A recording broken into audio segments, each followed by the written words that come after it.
I promise we'll be talking about the success in Norway a little later on in the show, Jan, but we'll kick things off with Stevie. Hey, you're very calm today. Nothing much to get too excited about. Well, I didn't really have any other reason than to be calm because Liverpool pretty much dominated most of the game, particularly the first half.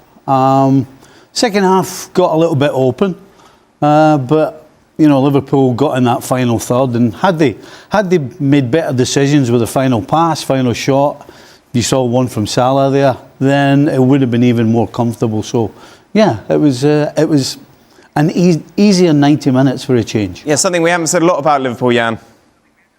Now, I mean, you're talking about that team that never loses games and everybody complain about. This is 13 now for Liverpool, but now I think this was a solid performance. They're going to Marseille. Everybody expected that to be a tough game for them. They went out, they did the job, they looked more solid.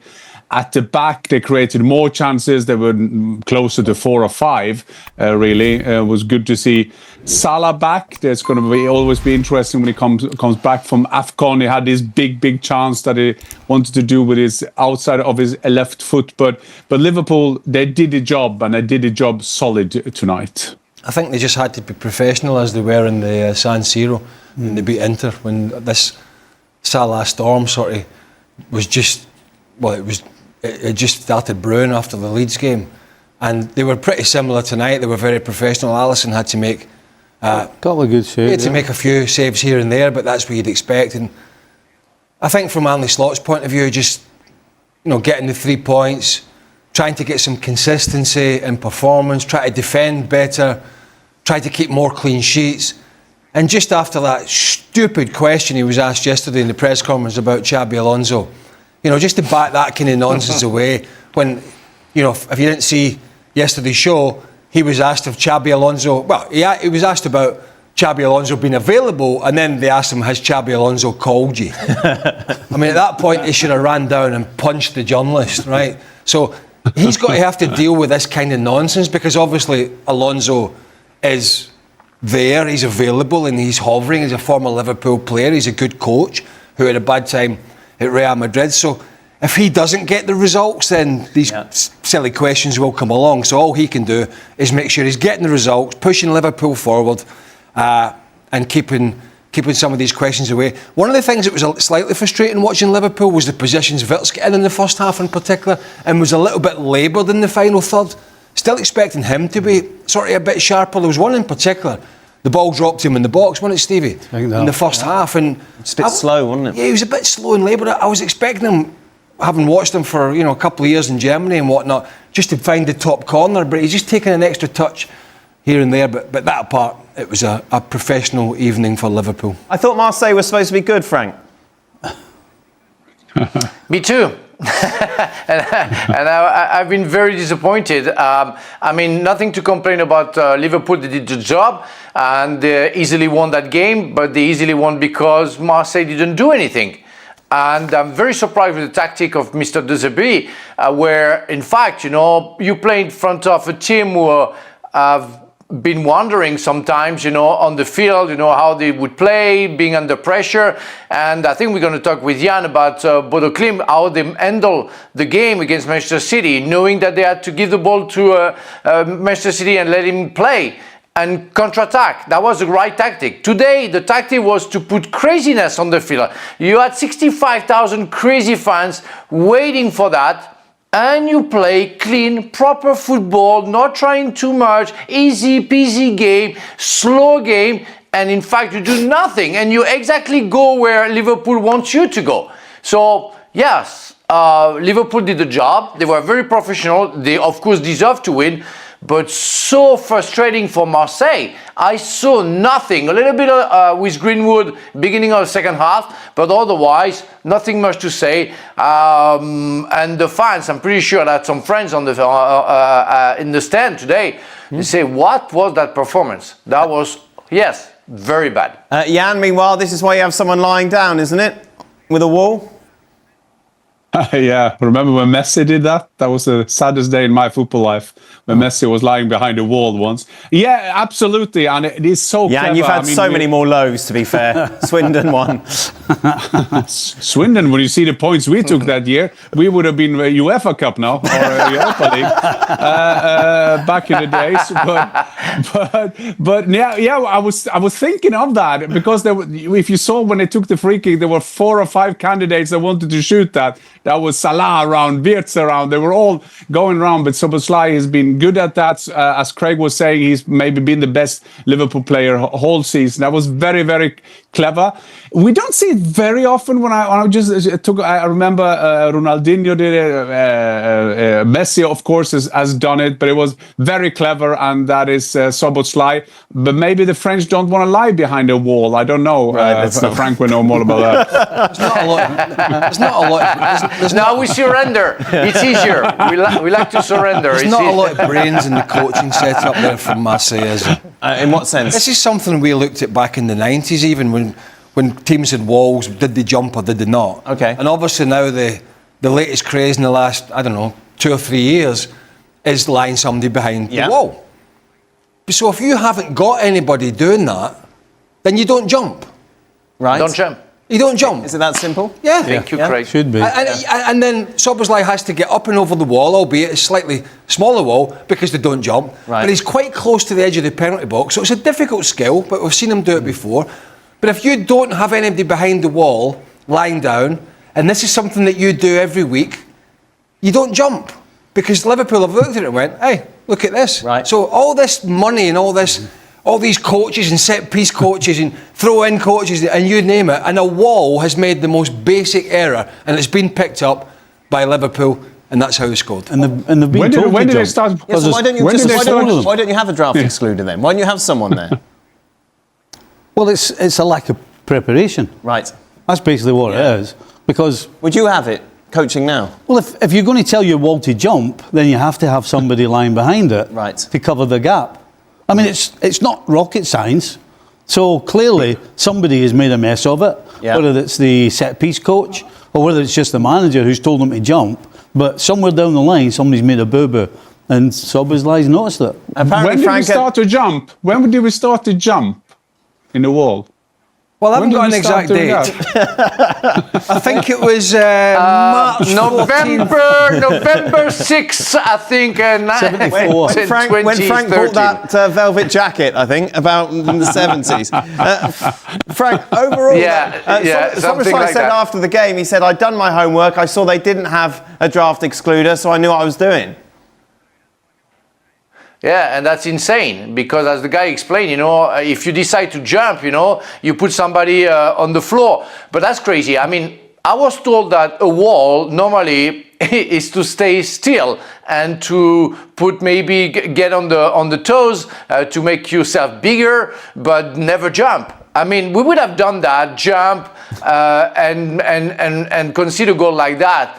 I can't imagine the coach in the dressing room after that. I think it would have smashed us in the face, just for that, for that, because that's insane. And as the guy say, you do that, okay, you put somebody on the floor. At least you can cover something. What was the quote from Szoboszlai? He said that he knew that they didn't put somebody down behind the wall Yeah. in the games that he'd seen in the I past. thought he said he'd done his homework. Well, he had done his homework. No, he hadn't. I mean, he's not. He said that he'd known. Well, there was somebody told Xabi him. Alonso called him. apparently- Well, he watches Marseille. Xabi Apparently, I'm Alonso just going called to text the quote. Let's just Xabi read. Alonso called him. He said, I Craig. did my homework. Oh, so all right, interesting. Yeah. Yeah, but listen, how hard is that homework then? This is first grade. So that's that is first. No, so this are is we first grade. No, this is first grade. Let me finish it, Craig. First grade is if there's no one lying behind the wall, there is a chance that you can shoot under the wall. Thank you. Good homework. You're doing well. No, but I'm just interested. Well, not really, but I'm just intrigued to know that a player who knows he's taking free kicks has watched another team's wall rather than getting that information from the scouting department about what they do and don't do. I mean, I know I'm splitting hairs here, but that's what I do. Surely you don't even need to do your homework and you can just see. What do you mean? Yeah, Well, exactly. you just look at their goal. There isn't a draft excluder. I'm going to put this under the wall. No, but you don't need to do research for it. But you wouldn't do that unless you figured that they were jumping. So you'd have to know. I that they do see. that. That's an extra. We really Otherwise, haven't. otherwise you look very stupid, Dan. Well, of course, 'cause if you you try just and play put it it under the to wall, the wall doesn't Great move. point. It's the Champions What? League. Are we really at that stage of the Champions League? This is It's the a little best bit conversation dull. we've had about Yeah, the Champions League so yeah, far. yeah, Let's be honest. In Frank, 2 days. had the pleasure of watching this for us, Frank. Frank, tell us all about it. Yeah, and it seems to be that I was the only one watching it. But really, Chelsea did what they had to do. The goalkeeper, Gorter, the Dutch goalkeeper, made some crazy saves, especially the first half. And it could have been like 5 or 6-0. But surprisingly, when Chelsea scored the goal 10 minutes before the end of the game, Paphos were dominant after that, which is unexplainable from the Blues. You know, you should have finished the game, and it could have been an easier game. But overall, nothing much to say. The team played well. They tried hard, and they were very professional. They really deserve to win that game 1-0. It's the minimum for Paphos. It could have been really worse. I knew we were onto a good thing talking about that wall there. What are you doing? We're going to move on. You don't have to say anything. It's fine. I'm done. Speaking of Premier League sides, the big story, of course, from yesterday, Bodo Glimt beating Mikel Manchester Arteta's City. work at Arsenal is being viewed in an even brighter light after the recent coaching shakeups elsewhere. With Chelsea parting ways with Enzo Maresca and Manchester United moving on from Ruben Amorim, the contrast is hard to miss. Arsenal has kept moving forward under Arteta, giving him time through difficult stretches, and now seeing the payoff as the club pushes again in the Premier League title race. It also raises a bigger question about strategy.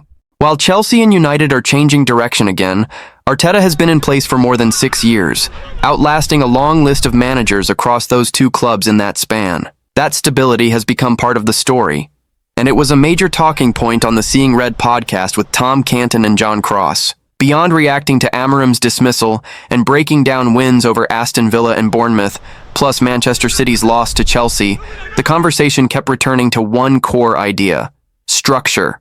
Not just who is the coach, but how much power that coach has, and whether the club is built to support a long-term project. Cross pointed to Arsenal as a rare example of patience turning into real strength. He argued that Arsenal's willingness to back Arteta through the messy early phases helped create the stable position they're in now, and that this kind of time and support investment is what can turn a club into something truly solid. Canton's response was sharp and honest. Arteta's arc, he said, has almost become a problem for other clubs, because it tempts them to keep coaches they probably shouldn't. But at the same time, it's still the best example of what can happen when you hire the right person and actually give them time. And that time wasn't smooth. The discussion highlighted how Arsenal could easily have pulled the plug early. 2 8th-place finishes, then 5th, missing out on the Champions League, and a Europa League semi-final exit to Unai Emery's Villarreal. Any of those moments could have pushed a club into panic mode. Instead, the argument is that Arsenal recognized the bigger reality. Arteta didn't have the resources to compete at the required level right away. The squad needed a rebuild. The roster needed to be refreshed. That's where the comparison to Chelsea and United becomes even more pointed. The podcast suggested that recruitment and decision-making structure are often what determine whether a coach survives. If signings don't land, results suffer. And if a coach doesn't have enough influence, or the club isn't aligned behind a clear plan, it becomes much easier for things to collapse. In other words, giving time only works if the coach is empowered to shape the team in a way that matches the vision. Cross also emphasized that Arteta's situation stood out because he pushed to be a true manager, not just a head coach. The idea is simple. Top coaches want a real say in the build, and they want the club to match what they were promised when they took the job. The discussion even pointed to how Arteta survived a low moment, like the home loss to Burnley, because the club stayed behind him. And in that period, with fan pressure affected by the COVID-era environment, Arsenal were able to hold their nerve instead of reacting emotionally. Meanwhile, the big unknowns now shift back to Chelsea and Manchester United. Who replaces Amorim? And how will the next chapter look at Chelsea? The answers may come sooner than people expect. But for Arsenal, the reality stays the same. They're stable, they're moving forward, and they're still in the title chase, while others are starting over again. And that contrast can shape how people judge every manager in the league. Because when two massive clubs hit the reset button again, it forces the same question Cross raised on the show. Is the quick switch actually fixing the problem, or just delaying the real work? The bigger takeaway from the discussion is that time isn't a magic solution by itself. It only becomes valuable when the club's structure supports the plan, and when the coach has the influence to push the squad in the direction he believes it needs to go. That's why the distinction between head coach and manager kept coming up. The podcast point is that if a coach is expected to own the results, he usually wants a meaningful say in the decisions that shape those results. And if he doesn't get that, patience alone won't save him. That's also where Arteta's early struggles get reframed.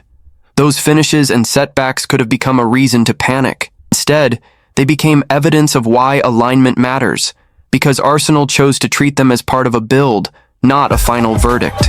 And once the squad was reshaped the way the club believed it needed to be, the results started to reflect that long-term approach. So the repercussions aren't just about Arsenal looking stable, it's about how stability changes your margin for error. When you don't reset every year, you're not constantly starting from zero. You're building on decisions, learning from setbacks, and keeping a clearer identity. For Chelsea and Manchester United, the immediate consequence is obvious. They're changing direction again, which means the next appointment carries even more weight. Because every new coach isn't just judged on results. He's judged on whether the club is finally giving him the structure and authority that the role demands. That's why the question at the end matters so much.